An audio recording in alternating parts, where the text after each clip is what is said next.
ということで皆さんいかがだったでしょうか。今日はリース作りをやってみました。所要時間は約30分から40分で終了できて非常に簡単でした。本当はドライフラワーを使って制作したかったんですが、ちょっとコストもかかるし劣化した時の見栄えがちょっと悪いかなと思って今回は造花で作ってみました。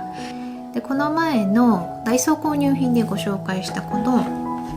グルーガンがとっても役立ったなと感じましたね。紅葉ボンドと違ってすぐ乾いてくれるし接着力も結構強かったのでこれは非常に使える商品だなと思いましたので、気になった方は是非購入されるといいかと思います。で今回私手袋なしで作業をしましたけれども、ワイヤーを使ったりこういうニッパー的なものを使ったりもするので、怪我をしないように皆さんは是非作業用の手袋をして作ってみてください。はい、ということで今日も最後までご覧いただきありがとうございました。